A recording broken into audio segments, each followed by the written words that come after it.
성령이 아시아에서 말씀을 전하지 못하게 하시거늘 그들이 비르기아와 갈라디아로 땅으로 다녀가 무시아 교회로 유명하로 가고자 했을 때 예수의 영이 허락하지 아니하십니다. 무시아를 지나 드로아로 내려갔는데 밤에 단상이 바울에게 보니 마게도냐 사람 하나가 저에게 청하였는데 마게도냐로 와서 우리를 부르라. 같이 보시겠습니다. 바울이 그 환상을 봤을 때 우리하고 마게도냐 동양으로 힘쓰니 하나님이 저 사람들의 복음을 전하고 우리를 부르신 줄로 인정함이라. 아멘. 우리는 종종 이런 말을 할 때가 있습니다.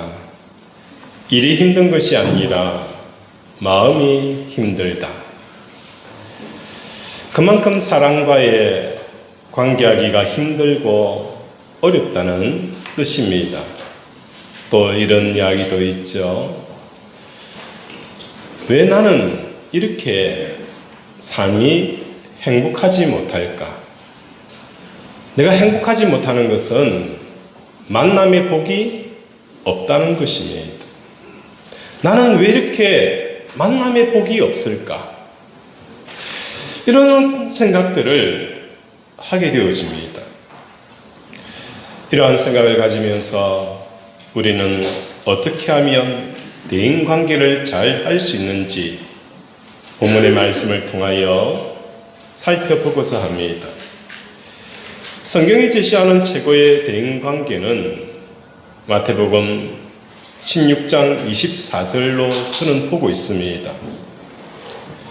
누구든지 나를 따라오려거든 자기를 부인하고 자기 십자가를 지고 나를 따를 것이라 라고 생각합니다.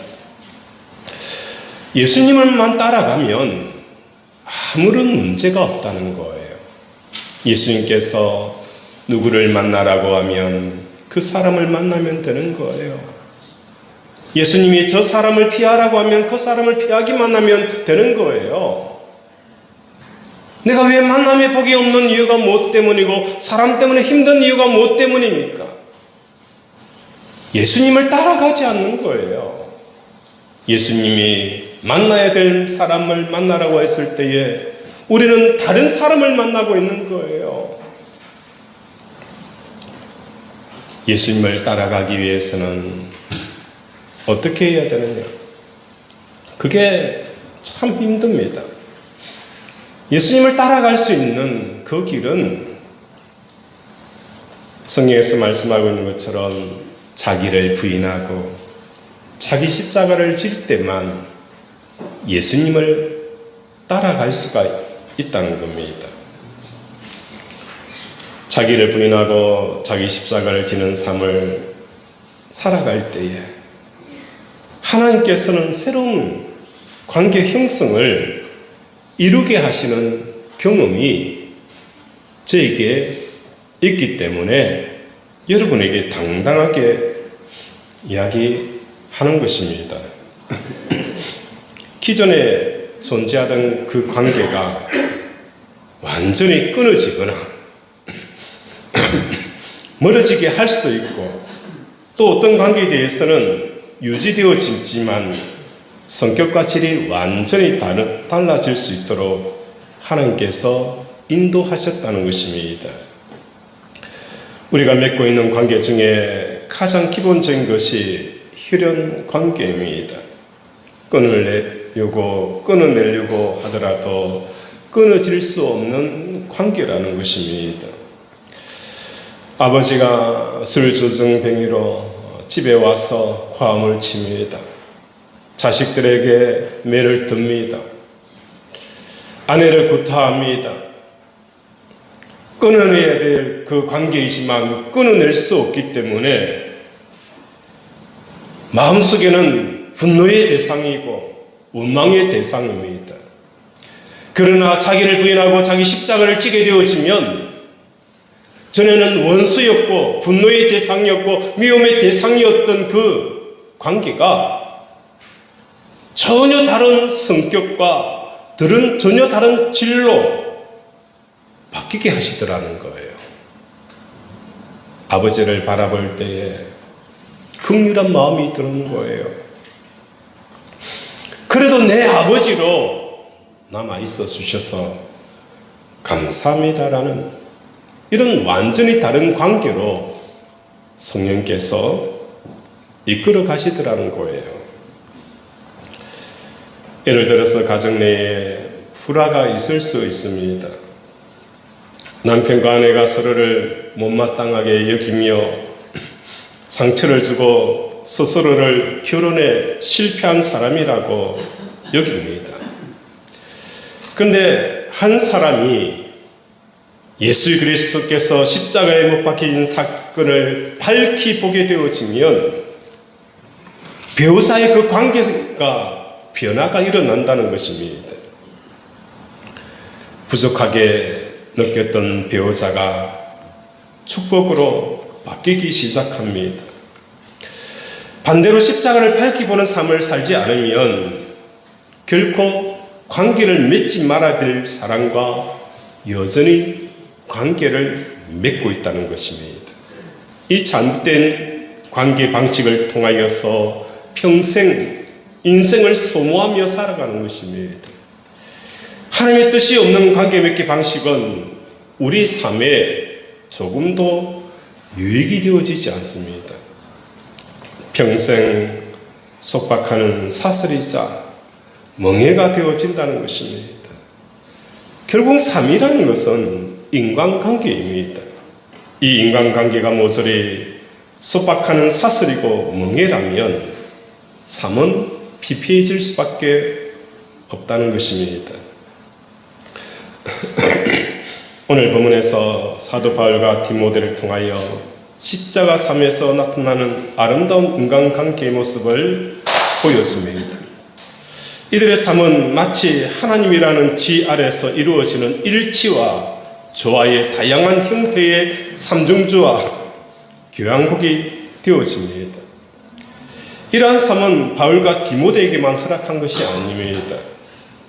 우리가 십자가를 밝히 보는 일에 집중한다면 하나님께서도 우리의 인생에 인물관계들을 새로 써내려 가실 것입니다. 맺어야 할 관계를 맺게 하시고 맺지 못할 그 관계는 끊게 하시며 끊어질 수 있는 관계라면 그 관계 방식을 새로운 성격과 질로 완전히 다른 관계로 이어가실 것입니다. 이것이 뭡니까? 십자가 안에 있는 그 잠재적인 능력이라는 것입니다. 오늘 본문은 참 특이한 점을 어떤 점입니까? 우리 한번 6절 읽도록 하겠습니다. 시작.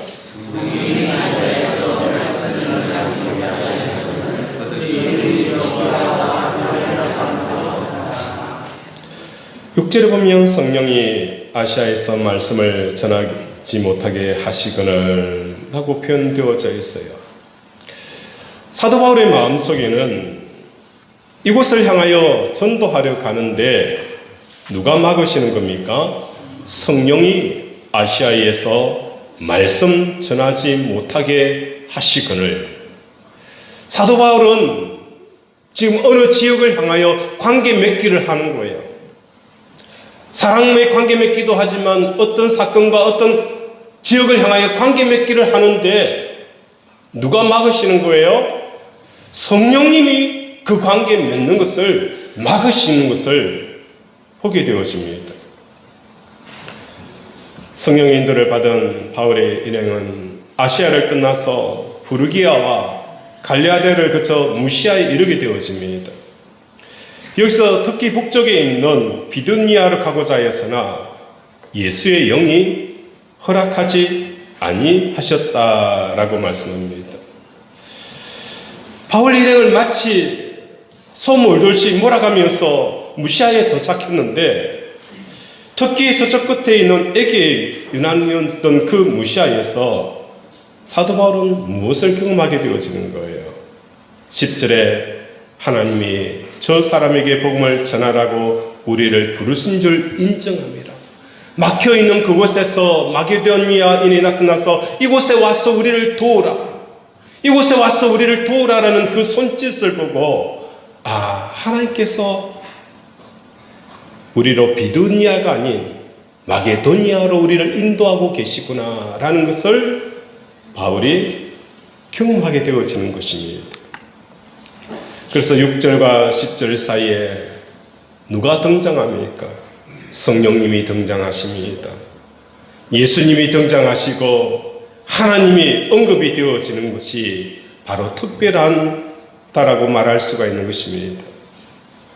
아시아 선교에 대해서 성령이 막으시고 비도니아 선교에 대해서 예수의 영이 막으시며 마게도니아에 대해서는 하나님께서 허락을 하십니다.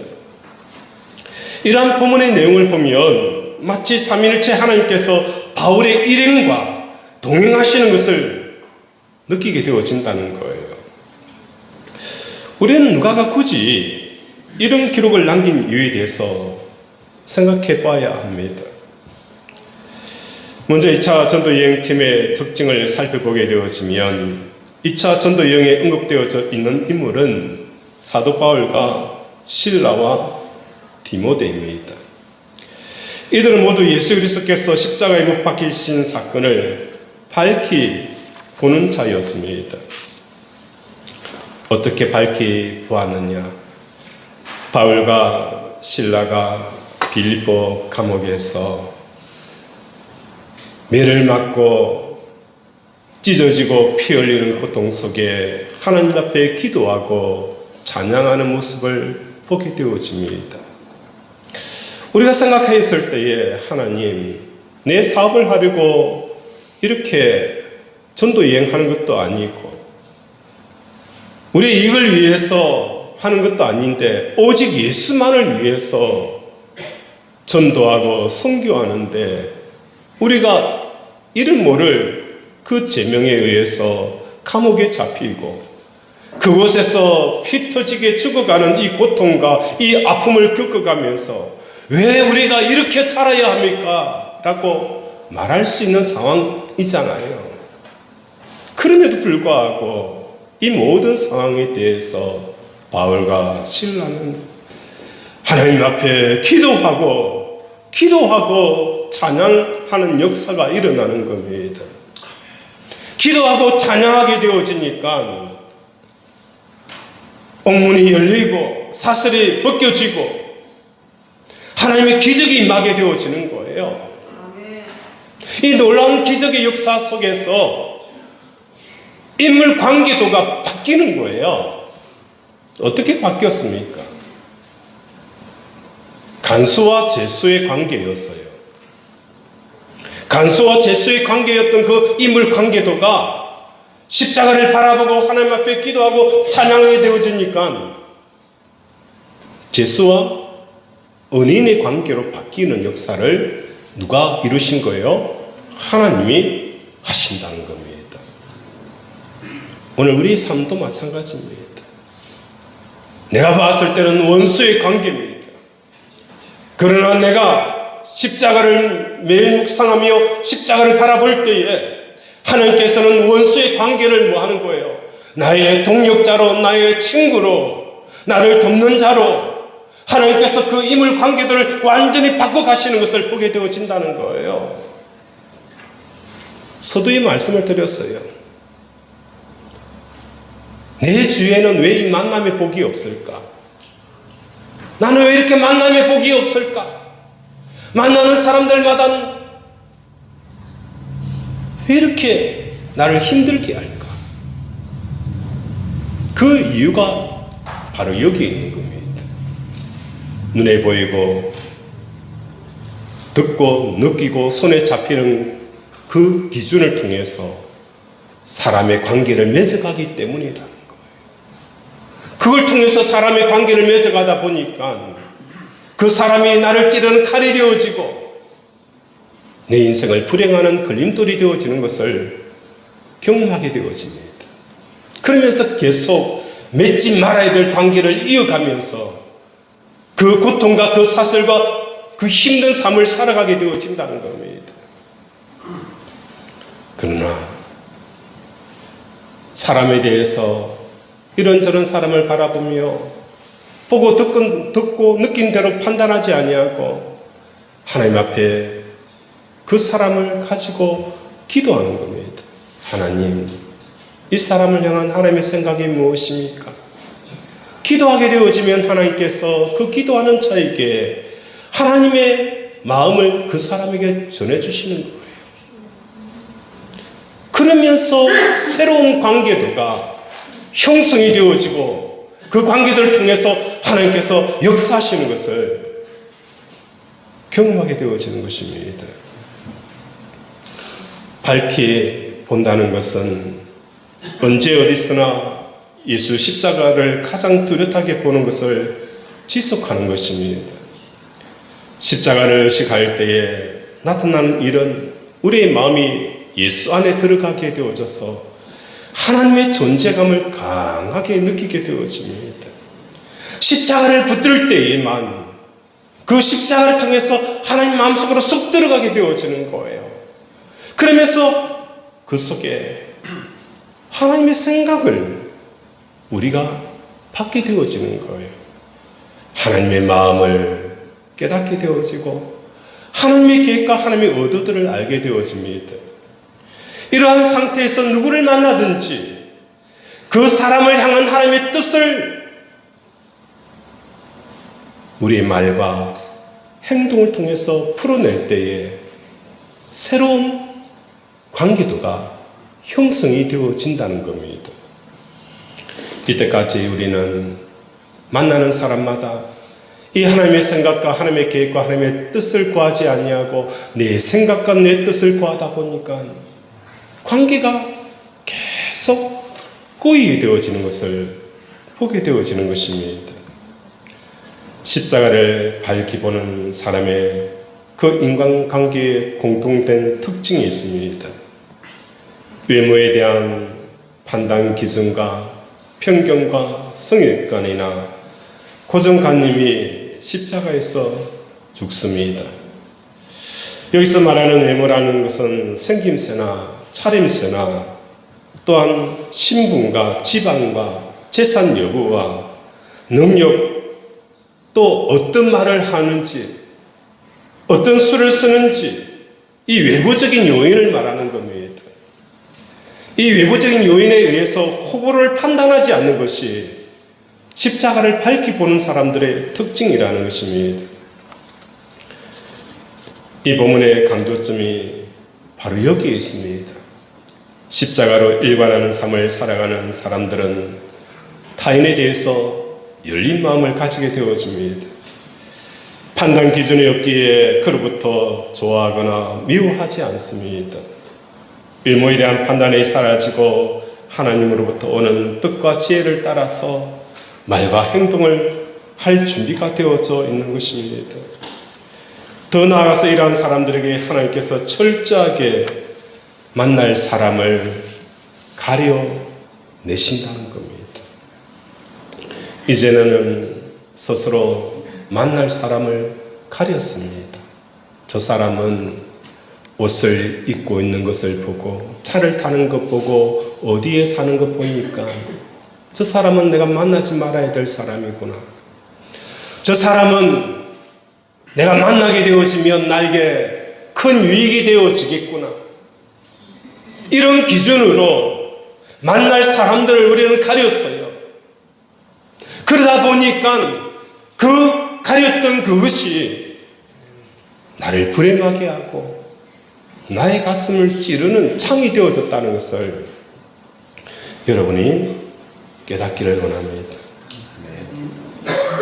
인생을 살다 보면 만남이 괴로움의 원인이 되는 경우가 많은 이유가 바로 여기에 있습니다. 심지어 결혼해서도 만나서는 안 될 사람을 만난 것처럼 생각하는 순간이 찾아올 수도 있습니다. 그러나 십자가만을 붙들고 사는 사람에게 있어서 인간관계는 천지를 창조하시고 주권자이신 하나님의 권한에 속한 일이 되어집니다. 하나님께서 나의 아버지가 되셔서 내가 만나야 될 사람들을 가려내십니다. 내가 누구를 만나면 하나님께서 허락한 사람이라는 것입니다.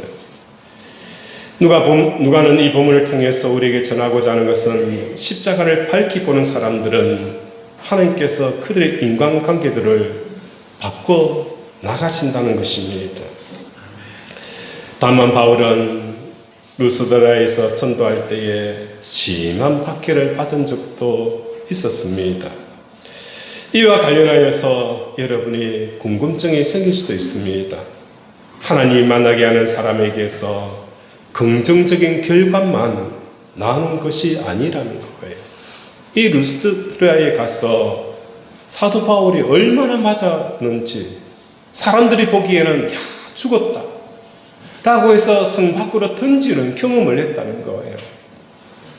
하나님께서 만나게 한 그 루스드라지요, 박해가 있고 죽음의 위험이 있는 그곳이었지만 그럼에도 불구하고 그곳에서 누굴 만나게 되어지는 거예요? 믿음의 아들 디모데를 만나게 되어지는 거예요. 이러한 모습은 마치 사금을 취치하는 모습과도 닮았다라고 할 수 있습니다. 한 알의 사금을 얻기 위해서는 수많은 모래흙을 걸러내어야 합니다. 하나님이 만나게 하는 사람 중에 나를 박대하고 적대시하는 사람도 있을 것입니다. 그러나 중요한 것은 그러한 사람을 만나는 것도 이유가 없는 만남이 아니라는 것입니다. 그러므로 우리의 삶은 하나님의 지혜에 따라서 연주하는 이중주가 되어지고 삼중주가 되어지고 오중주가 되어지고 합주곡이 되어지고 교향곡이 되어져 가야 하는 것입니다. 하나님의 지혜 아래 교향곡을 연주하는 그곳이 뭡니까? 바로 교회여야 된다는 겁니다. 그 교회의 장소, 그 사람들이 바로 교회라는 겁니다. 남에서부터 소경된 자가 있었어요. 이 남에서 소경된 자를 가지고 바리새인과 제자들이 다툼이 생겼어요. 이 사람이 누구의 죄로 말미암아 소경이 되어졌습니까? 이스라엘의 사상에는 사람이 장애를 입는다는 것은 죄로 말미암아 왔다는 거예요. 그래서 나면서 소경이 되어졌기 때문에 나면서 무슨 죄를 지를 수 있을까? 그래서 부모의 죄로 말미암아 소경이 되어졌습니까?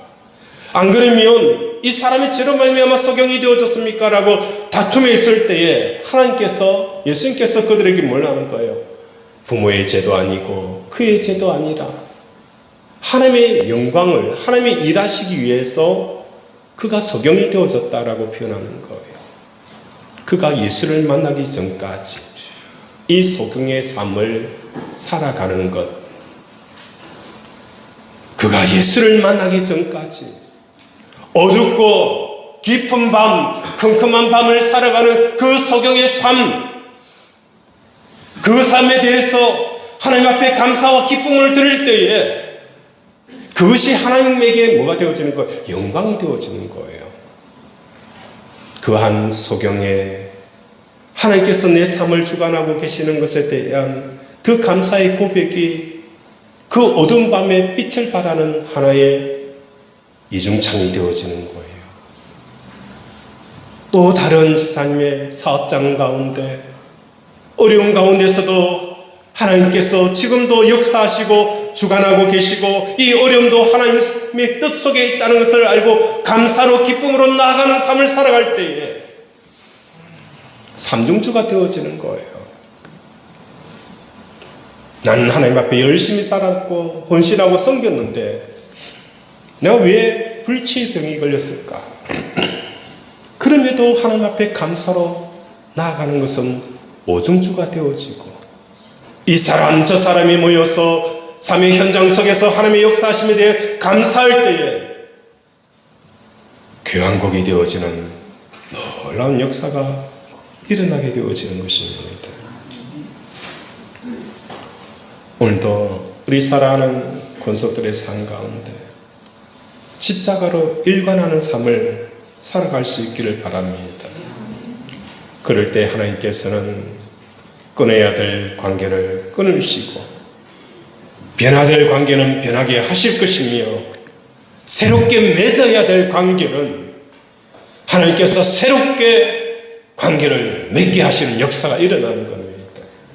끊을래야 끊을 수 없는 관계라면 새로운 정의로 새로운 질로 다시 우리를 변화시켜서 남편을 향한 긍휼과 사랑과 고마움으로 우리를 바꾸실 그것은 십자가를 일관되게 묵상하는 자들에게 주어진다는 것입니다. 이제까지 우리는 눈에 보이고 귀에 들리는 것으로 판단 기준을 삼아 인간관계를 해가지고 온 거예요. 그래서 사람의 관계가 힘든 이유, 내가 왜 만남의 복이 없는 이유, 하나님이 인도하지 않았어가 아닙니다. 하나님이 이 사람을 만나야 된다라고 말하였지만 하나님의 마음을 무시해버리고 내 눈에 보기에는 이 사람을 만나야 내 인생이 행복하겠다라고 우리는 뭐 한 거예요? 때를 서지 않았습니까? 무시해버리지 않았습니까? 그 모든 불행이 우리의 판단 기준을 가지고 살아왔기 때문인 거예요. 상대방의 외모와 차림새와 말과 행동을 판단 기준으로 삼았기 때문에 우리는 우리의 마음이 먹혀서 지배당하여서 그 사람과 관계를 이어갔던 것입니다. 나를 좋아하면 나를 좋아하고 나를 싫어하면 나는 그 사람을 싫어했기 때문에 우리의 인물 관계도가 완전히 꼬여버린 겁니다. 그러나 십자가를 붙들게 되어지면 내가 좋아하는 사람을 향하여서 십자가에 붙들게 되어지면 그 좋아함에 대한 부분이 중립이 되어지는 거예요. 그리고 하나님께서 십자가를 품고 있는 우리들에게 하나님의 마음을 주신다는 겁니다. 사도행전에 바울과 바나바가 1차 선교를 같이 합니다. 그런데 마가 요한이 선교 도중에 집으로 돌아가 버립니다. 2차 전도할 때에 바나바와 바울이 심히 싸웁니다. 바울은 돌아간 마가 요한을 데려갈 수 없다. 그러나 바나바는 아니다. 사람에게는 실수가 있지 않겠느냐. 한 번 실수는 봐주는 게 아니냐. 다시 데려가자. 이 바나바와 바울이 심하게 싸웁니다. 근데 결국은 바울이 마가 요한을 데려갈 수 있지 않는 거예요. 그래서 바나바와 바울이 서로 헤어져서 전도하게 되어집니다. 이러한 모습을 보고 한간에서는 바울이 인간미가 없는 굉장히 냉혈한이지 않느냐라고 말하는 사람도 있습니다. 바울이 잘못된 게 아닙니다. 그렇다고 바나바가 잘한 것도 아닙니다. 바울은 뭘 한 겁니까? 매일 십자가만을 바라보는 삶을 살았던 삶이 바울이었어요. 마가 요한의 문제를 가지고 데려가지 않는다라고 스스로 단정하였지만 그 십자가 삶을 통해서 바울은 뭘 느끼는 거예요? 하나님께서 2차 전도 여행에 대한 새로운 맵을 보여주신 것입니다. 그 맵에는 바울이 마가 요한이 아닌 실라를 통해서 데려가고자 하는 이 마음이 있었다는 거예요. 누구를 미워해서도 아니고 누구를 정죄해서도 아니라 하나님이 주시는 그 마음을 가지고 실라를 데리고 여행을 하게 되어진다는 겁니다. 바나바도 마찬가지입니다. 이 마가 요한의 문제를 가지고 하나님 앞에 나아갈 때에 하나님께서는 마가 요한을 데리고 가라는 이 마음을 주셨기 때문에 마가 요한을 데리고 선교 여행을 가게 되어진 겁니다. 오늘 우리 권속들의 삶 가운데 이러한 삶을 살아가는 저와 여러분이 되어지기를 원합니다. 그러면 새로운 관계들을 맺게 하십니다. 그 관계를 통해서 이제는 하나님이 주시는 그 기쁨과 평안들을 늘 누리는 저와 여러분이 되어지기를 주님의 이름으로 축원을 드립니다. 말씀을 생각하며 함께 기도하기를 원합니다. 하나님, 그렇습니다. 내가 왜 만남의 복이 없는지, 왜 마음이 힘든지 그 이유를 이제 알았습니다. 하나님께서는 성령과 예수와 하나님을 통해서 십자가를 밝히 보는 사람들의 삶을 늘 인도하여 주시는 것을 깨닫게 되어집니다. 이러한 인도함을 받을 수 있도록 우리도 사도 바울처럼 살아가는 우리들이 되게 해달라고 이 시간 주여 한번 부르면서 함께 기도합니다. 주여!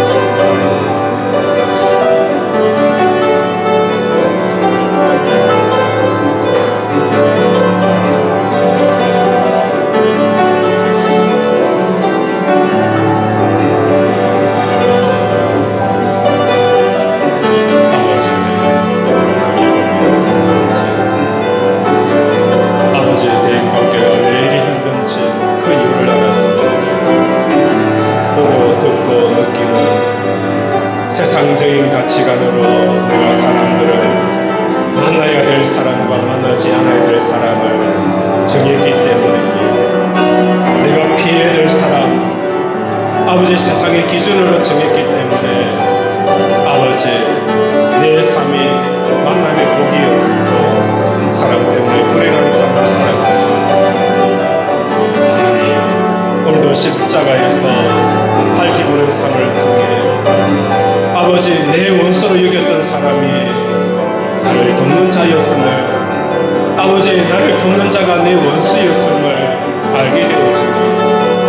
하나님, 또 내가 가야 할 곳, 내가 밟아야 될 곳에 대한 그 길도 내 기준과 내 감정과 내 생각이 아닌 십자가에서 내가 예수님과 함께 죽었을 때에 오늘 하나님의 생각을 받지 못하였기 때문에 우리는 오늘도 황량한 들판을, 아버지 사막을, 아버지 생명의 풀이 없는 그 광야를 걸었던 우리의 삶이었습니다. 하나님, 오늘 하나님의 인도하심을 받기를 원합니다. 아버지 감옥에서도 십자가에 밝히고는 바울과 실라를 통하여 새로운 관계들을 형성하는 것처럼 우리 사랑하는 권속들의 삶 가운데 새로운 인물 관계도와 새로운 아버지 가야 할 그 관계들을 회생하는 우리 권속들 되게 도와 주시옵소서.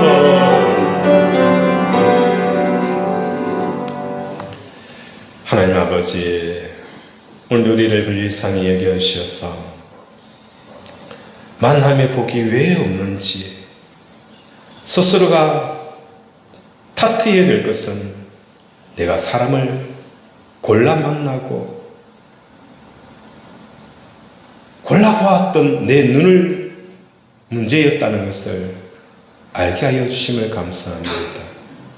하나님, 이제 우리의 육신의 눈을 넘어 영적인 눈을 주셔서 우리의 육신의 마음이한 하나님의 마음을 주셔서 내가 진짜 만나야 될 사람 만나게 하시고 피해야 될 사람 피하게 하시고 끊을 수 없는 관계라면 원망과 불평과 저주의 이 대상이 새로운 관계로 바뀌는 역사가 일어나는 이 놀라운 십자가 복음의 능력을 붙잡고 살아가는 우리들이 되게 하여 주시옵소서. 아픈 곳에 손을 얹습니다. 그가 찔림은 우리의 허물 때문이요 그가 상함은 우리의 죄악 때문이라.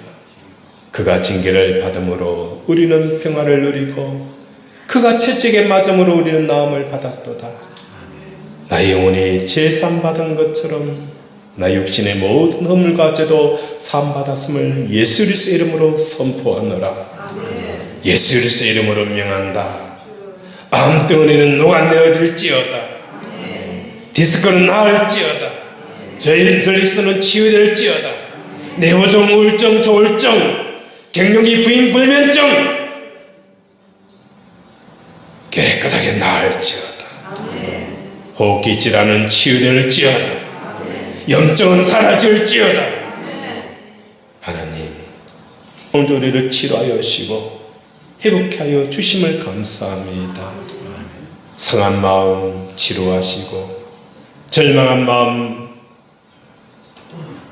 위로하여 주시옵시며 독수리 날개치듯 창공을 올라가는 쇠임을 허락하여 주시옵소서. 예수 이름으로 기도드립니다.